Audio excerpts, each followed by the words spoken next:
A lady was having problems with her clock, so she called her son and she said, "Son, I'm having some problems with my clock. It just doesn't seem to be working. Could you come over and fix it?" So the son came over and he looked around and he took a look at the clock and he said, "Well, Mom, I noticed that the clock is an electric clock and it's not working because you don't have it plugged in." And she said, "I don't want to waste electricity, so I only plug it in when I want to find out what time it is." Well, obviously that's not going to work very well, so we have to realize that we can't use that type of principle with a clock if it's electric. We also can't use it with God. We can't use it with God because we can't just connect to God whenever we want to. We have to realize that He's always there. He's always present. He's always waiting us to get plugged in to Him. In the wake of the Christmas season, which liturgically we still celebrate, and I don't know if you still have any Christmas decorations up or if they were packed away 2 days after Christmas. Perhaps the tree came down, the nativity set as well. But one way that we can keep that spirit of connection with the beautiful story of Christmas all year long is by leaving our nativity out, or at least a few pieces of it, a few of the characters, for instance, Mary, Joseph, and the child. Why pack it away?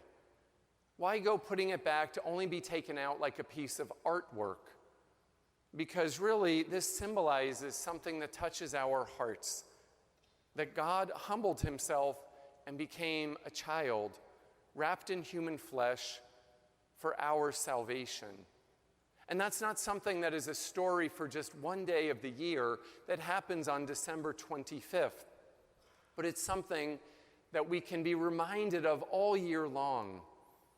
So place those figures maybe in an area of your home where you'll look at it and you might be reminded, yes, of good memories of Christmas, but also of what is that child asking of you? And if you cannot find God in a little child, well, where are you going to find Him? You see, it's very easy to look at a baby and to say, "Oh, you kind of melt." A child touches the hearts of all people. Sometimes other people, as adults, don't quite have that same effect. But when we see God as a child, it's very easy to accept Him. It's very easy to encounter Him. And that's what we celebrate today. We celebrate the Epiphany, which is an encounter. We could get fixated on this day. It's one of my favorite feast days of the year personally, because I think about, wow, there was a star in the sky. And these kings, which we call them kings, they were really astrologers, magi, they were wise men. They were people from a whole different country, and they saw this star. We could get fixated on the star and think, well, wow, I wonder what the whole stars and all the stars in the sky looked like on the night that Christ was born. Well, from what I understand, the stained glass window down at the shrine kind of is a little bit of what that constellation looked like that night in the small daily chapel. Go down and take a look at it sometime. We can get fixated on the gifts of gold because he was a king, frankincense because he was divine, incense rises up to the heavens and makes us cough, or we can get fixated on myrrh. We didn't use the incense tonight. I hope you noticed that, but we could have. Well, myrrh, which means that it was like a foreshadowing of death. Myrrh was used as for embalming. I can only imagine what Mary and Joseph would have thought that they were bringing their child myrrh because it's used in embalming. I mean, that just seems like a sad kind of foreshadowing. But we really don't concentrate on those gifts, although it's nice to think, wow, Jesus only got 3 gifts. How about next year for Christmas for the children or grandchildren? They only get 3 gifts. Might make them think a little bit more about what they ask for. But Mary and Joseph went beyond the gifts. They went beyond well, how is it that you found us? Why did you come here? Because they were hospitable. they welcomed these three strangers from the east. You know, these men were different. They have different clothing on. They had a different skin color. They had a different language probably. Could you only imagine if when they came to the door, Mary said, I have no idea who you are, and I'm calling the police on you right now. But she didn't, and thank God she didn't. She said, come on in. I don't know what their words were, but maybe they said, we found the Messiah.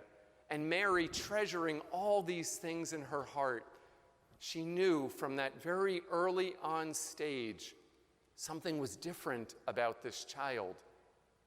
And something was different about this child because when they came in to see him, they prostrated themselves. That means that they laid down on the floor. That means they showed this incredible sign of reverence. It means that they made a connection with God because of the Christ child. And they realized that they had encountered a human person that would change their lives forever. Now, Jesus probably wasn't old enough to have a conversation with them. He didn't have any great words to say to them. It was just that moment of encounter. I use that word because that's what Pope Francis talks a lot about. He speaks a lot about we have to make sure our faith is one that is a culture of encounter. That as Jesus encountered, came face to face with people, well, we must do the same in order to find God. And I think that as we celebrate this feast today, it's important for us to realize where is it that we are looking for God in our own lives as we begin this new year? Where is it that we have found him maybe in this Advent and Christmas season?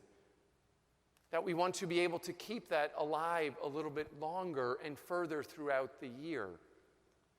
You know, if we're looking for God in things, we're going to be sorely disappointed. If we're looking for God in maybe travel or luxuries or whatever it might be, it's never fulfilling. The only way we can find God is through an encounter with him. And one of the best ways to find that is through the gift of people.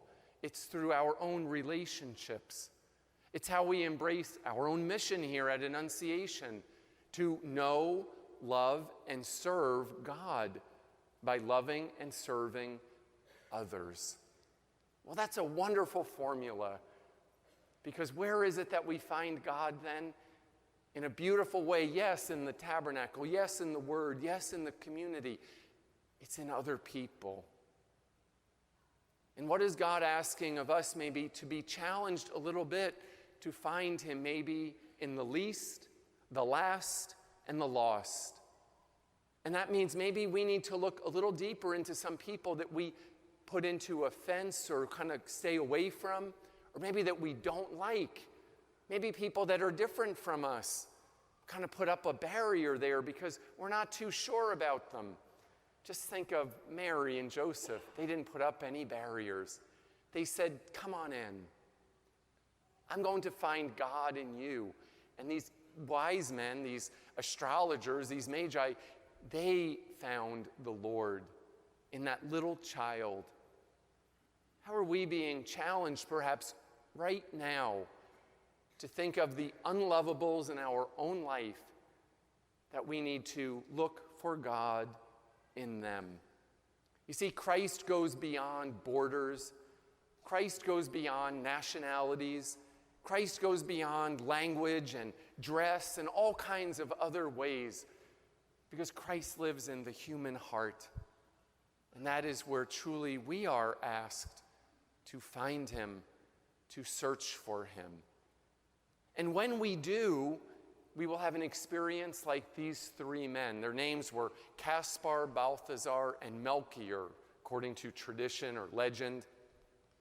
And those three men, they found Christ there. And guess what? They were so moved, they didn't go back to Herod. They didn't go back through Jerusalem. They went back another way. Yes, they were afraid maybe. They didn't want to tell Herod what they found. but they found conversion. Their hearts were changed, and so can ours be. When we look a little deeper for God in those places where maybe we don't want to go. And when we find him there, we also will experience him in a whole new way. A lady was talking to a good friend of hers, and she said, I have a really hard time finding the presence of God. I really have a hard time finding God. I just want him to touch me, just to reach out.